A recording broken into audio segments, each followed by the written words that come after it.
Good morning everyone. তো আজকে হচ্ছে শনিবার 28 তারিখ, আর সকাল সকাল আমি আর রিতেশ 6:30টার সময় বেরিয়ে পড়েছি। যাচ্ছি এখন দুর্গানগর স্টেশন।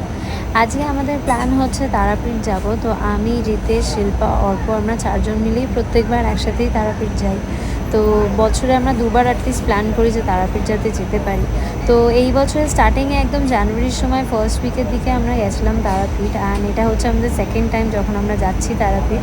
তো অলরেডি দুর্গানগর স্টেশনে চলে এসেছি, আর এখন আমরা শিল্পাকে খুঁজছি ওরা কোথায় বসে আছে, বিকজ ওরা আমাদের আগেই পৌঁছে গেছিলো।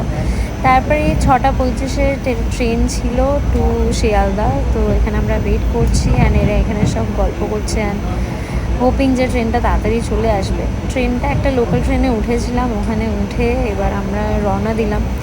এটা জাস্ট শিয়ালদা, এই তোমার শিয়ালদার দিকেই আমরা এগোচ্ছি। এখানে দুর্গানগর স্টেশন থেকে বেরিয়ে যাচ্ছে হচ্ছে দমদম ক্যান্টনমেন্টের দিকে। তো যেতে যেতেই ভালোই লাগছিলো। অ্যান্ড এইদিকে হচ্ছে রিতেশ আর শিল্পা, তো অর্ক দাঁড়িয়েছিল আর আমি এদিকে বসেছিলাম। সকালবেলা ঘুমের চোখ খুলছিলই না, বাট ফাইনালি এই শিয়ালদা এসে পৌঁছেছি। প্রত্যেকবার আমরা তারাপীঠ যাই কলকাতা স্টেশন থেকে হলদিবাড়ি ট্রেনটা ধরে, বাট এইবার ফার্স্ট টাইম শিয়ালদা থেকে ধরছি ট্রেন। তো আমাদের ট্রেন অলরেডি এসে গেছিলো, আর আমরা একদম মানে টাই অবস্থাতে ছিলাম, তাই দৌড়াচ্ছিলাম রীতিমতো ট্রেনটা ধরার জন্য।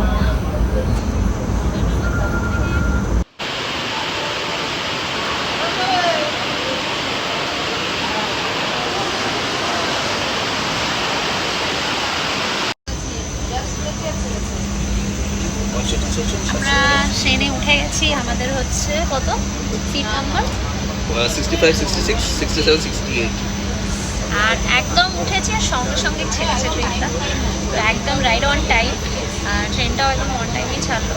বাইরে মুষলধারে বৃষ্টি পড়ছে।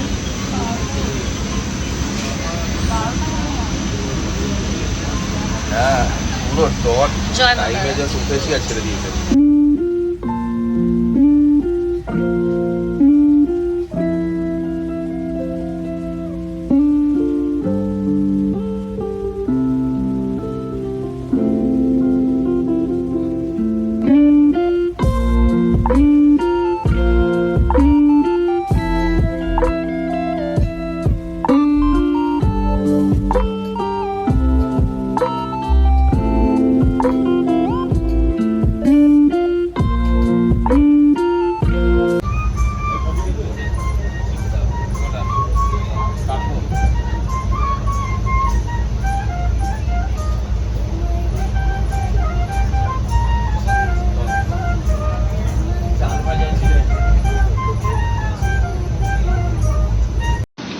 এই জাস্ট বোলপুর পৌঁছেছি। এখন ট্রেনটা এখানে কিছুক্ষণ দাঁড়াবে, তারপর এখান থেকে আরও মনে হয় 1.5 ঘন্টার মতন রাস্তা, গিয়ে ফাইনালি পৌঁছাবো তারাপীঠ। বোলপুর থেকে ট্রেন ছেড়েছে অনেকক্ষণ হলো। অ্যারাইভেল টাইম রামপুরহাটে 12টা 5। তো আই গেস অন টাইম পৌঁছে যাবো। তো ওখান থেকে নেমে আবার অটো ধরবো চারজনে। ওখানে নেমে তারপর আমাদের যে পান্ডা আছে চরণদার সাথে কথা অলরেডি হয়ে গেছে। তো চরণদার অ্যাকচুয়ালি আজকে ভোগ দেওয়ার কথা ছিল। আমি পার্সোনালি চেয়েছিলাম যে মা তারার খুব পছন্দের মাছ হচ্ছে শোল মাছ। তো অন্যান্যবারও আমরা শোল মাছ দিই, এবারও তাই চেয়েছিলাম। বাট চরণদা আগের দিন বললো যে শোল মাছ পাওয়াটা একটু ডিফিকাল্ট হতে পারে, বাট ইন কেস যদি না পাওয়া যায় তাহলে অন্য কোনো মাছের ভোগ দেবে। তো তো সেই আশা করে যাচ্ছি যদি শোল মাছটা চরণদা পেয়ে যায়। তো 12টা 5 নামবো। তারাপীঠ পৌঁছতে হয়তো আরও আধা ঘন্টা লাগবে, 20-25 মিনিট তো লাগবেই। নেমে আমরা কোন হোটেলে থাকছি তার ডিটেলস সব ডেসক্রিপশনে দিয়ে দেবো। আমার কাকুরির হোটেল, ওরা রিসেন্টলি স্টার্ট করেছে। তো 12টা রুম স্টার্ট হয়ে গেছে আপাতত। তো আমরা সেখানেই থাকবো আজকের দিনটা রাতটা।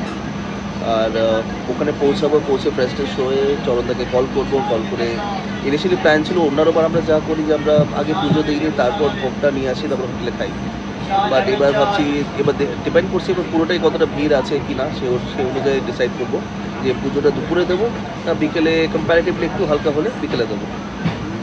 আপাতত যাই, পৌঁছাই, তোমাদের সব কিছু জানাবো। তোমরা থেকো সাথে, আর সারাদিন কী করছি না করছি তোমাদের সব কিছু জানাবো। চলো। তো এখানেই এন্ড করছি। আর তারাপীঠ পৌঁছে আবার নতুন করে আলাদা করে ভিডিও করবো, যাতে তোমাদের সাথে সব ডিটেলস শেয়ার করতে পারি। দেখা হচ্ছে পরের ভিডিওতে। Take care. আর তার সাথে সাথে লাইক করো, শেয়ার করো, কমেন্ট করে জানিও কেমন লাগছে ভিডিওগুলো। আর সাবস্ক্রাইব করতে ভুলো না। আর নিচে থাকা বেল আইকনটাকেও প্রেস করো, যাতে এভরি টাইম আমরা নতুন নতুন ভিডিওস দিই সেটা তোমরা দেখতে পাও। অ্যান্ড যা যা ইনফরমেশন যতটা পারবো ডেফিনেটলি তোমাদের সাথে শেয়ার করবো। Take care.